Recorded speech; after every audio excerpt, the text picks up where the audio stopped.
Hello friends, आज हम रबड़ी cake बना रहे हैं।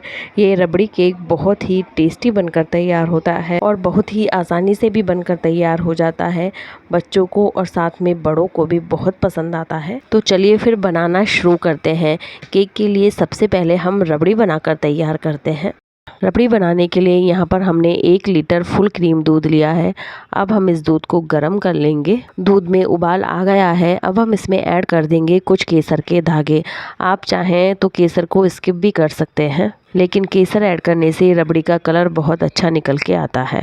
अब हमें गैस की फ्लेम को बिल्कुल लो कर देना है और जब लो फ्लेम पर दूध उबलता है तो उसके ऊपर मलाई आ जाती है और उस मलाई को हमें कढ़ाई में साइड में इकट्ठे करते जाना है। यहाँ पर आप देख सकते हैं कि मैं किस तरह से मलाई को साइड में इकट्ठा कर रही हूँ और इसी तरह से मलाई को इकट्ठा करते हुए हम दूध को लगभग आधा कर लेंगे और इस प्रोसेस को हमें बार बार दोहराना है जब तक कि दूध आधा नहीं हो जाए। और इस तरह करते करते जो दूध है हमारा लगभग आधा हो गया है और आधा होने के बाद जो हमने कढ़ाई पर मलाई चिपकाई थी उसको हम छुड़ा लेंगे, यानी हटाकर वापस दूध में मिक्स कर देंगे। इस तरह से करने से जो रबड़ी होती है उसमें बहुत बढ़िया लच्छे बनकर तैयार होते हैं और रबड़ी भी बहुत टेस्टी बनकर तैयार होती है।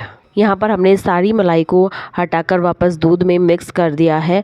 अभी ये रबड़ी थोड़ी पतली लग रही है, इसे हम अभी थोड़ा और गाढ़ा करेंगे। बहुत ज़्यादा गाढ़ा नहीं करेंगे क्योंकि बाद में ठंडा करने के बाद भी ये अपने आप गाढ़ी हो जाती है। और यदि आप रबड़ी को जल्दी गाढ़ी करना चाहते हैं तो कुछ ड्राई फ्रूट्स को मिक्सर जार में पीसकर इसमें ऐड कर सकते हैं। ड्राई फ्रूट्स ऐड करने से जो रबड़ी है वो जल्दी गाढ़ी हो जाती है।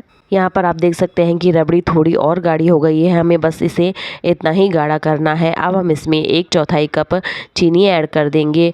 चीनी की क्वांटिटी आप अपने अकॉर्डिंग थोड़ी सी कम या ज़्यादा कर सकते हैं।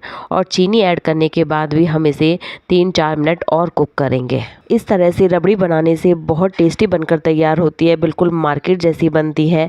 आप ब्रेड वगैरह ऐड करके रबड़ी बना सकते हैं, लेकिन बिल्कुल मार्केट जैसा उसमें टेस्ट नहीं आएगा। इस रबड़ी को आप डायरेक्टली भी खा सकते हैं या फिर आप इसे जलेबी के साथ, मालपुआ के साथ सर्व कर सकते हैं।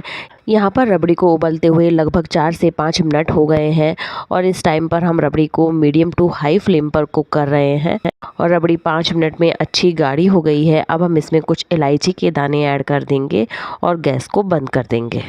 और अब हम इसे एक बाउल में ट्रांसफ़र कर लेंगे और इसे ठंडा होने देंगे। और जब ये रूम टेम्परेचर पर आ जाए तो इसे 2 घंटे के लिए फ्रीज़ में सेट होने के लिए रख देंगे।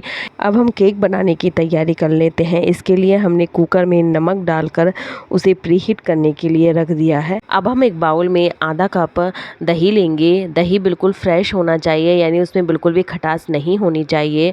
और उसमें आधा कप ही हम ऑयल ऐड करेंगे और साथ में 3/4 कप के लगभग पिसी हुई चीनी ऐड करेंगे। तीनों चीज़ों को एक बार अच्छे से मिक्स कर लेंगे। यहाँ पर ऑयल की जगह आप बटर का भी यूज कर सकते हैं। यहाँ पर हमने तीनों चीज़ों को अच्छे से मिक्स कर लिया है। अब हम बाउल के ऊपर एक चन्नी लगाएंगे और उसमें ऐड करेंगे 1 कप गेहूं का आटा। ये केक हम गेहूं के आटे से बना रहे हैं। आप चाहें तो मैदा यूज कर सकते हैं या फिर दोनों ही चीज़ें आधी आधी आप ले सकते हैं। अब हम इसमें 2 चम्मच के लगभग मिल्क पाउडर ऐड करेंगे। साथ ही 1 टीस्पून के लगभग बेकिंग पाउडर और 1/4 टीस्पून के लगभग बेकिंग सोडा इसमें ऐड करेंगे। अब हम इन सभी चीज़ों को चलनी से छान लेंगे ताकि बेकिंग सोडा, बेकिंग पाउडर पूरे मिक्सचर में अच्छे से मिक्स हो सके। मिक्सचर को छानने के बाद पूरे मिक्सचर को बैटर में हम अच्छे से मिक्स कर लेंगे।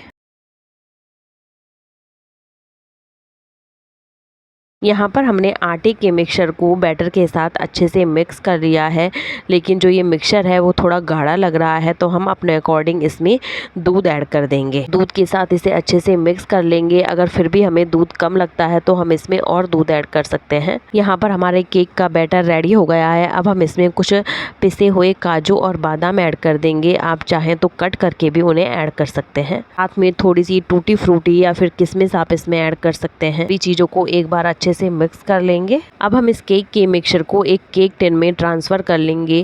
केक टिन को हमने पहले ही थोड़े से ऑयल और आटे से ग्रीस कर लिया था। अब चाहें तो इसमें नीचे बटर पेपर भी लगा सकते हैं और इसे हल्का सा टैप कर लेंगे। हमारा जो कुकर है वो भी अच्छे से प्री हीट हो गया है। अब हम इसमें हमारे केक टिन को रख देंगे। कुकर का ढक्कन लगा देंगे और इसकी विसील को निकाल लेंगे। लो फ्लेम पर 40 to 45 मिनट्स तक हम इसे बेक होने देंगे। पर केक को बेक होते हुए लगभग 40 मिनट्स हो चुके चुके हैं।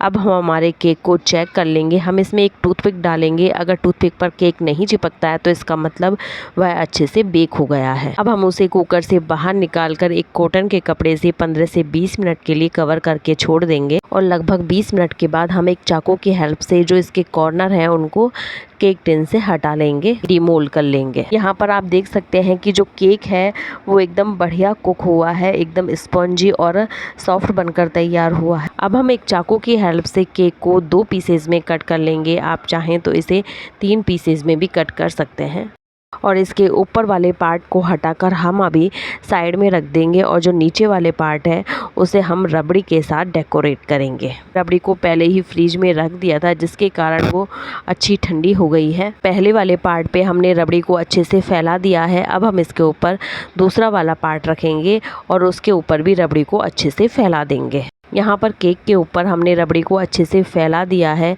यदि आपकी रबड़ी ज़्यादा गाढ़ी हो जाती है तो आप उसमें थोड़ा सा ठंडा दूध ऐड कर सकते हैं। रबड़ी को अच्छे से फैलाने के बाद हम इसके ऊपर थोड़े से काजू, बादाम और पिस्ता को छोटे छोटे पीसेस में कट करके स्प्रिंकल कर देंगे। यहाँ पर हमारा रबड़ी केक बनकर तैयार हो चुका है। इस केक को आप आधा या 1 घंटे के लिए फ्रीज में रख दीजिए और उसके बाद इसे ठंडा ठंडा सर्व कीजिए। बहुत बढ़िया और टेस्टी बनकर तैयार होता है। आप भी एक बार इस रेसिपी को ज़रूर ट्राई कीजिए। बाय फ्रेंड्स, हम फिर मिलेंगे एक नई रेसिपी के साथ। Thank you.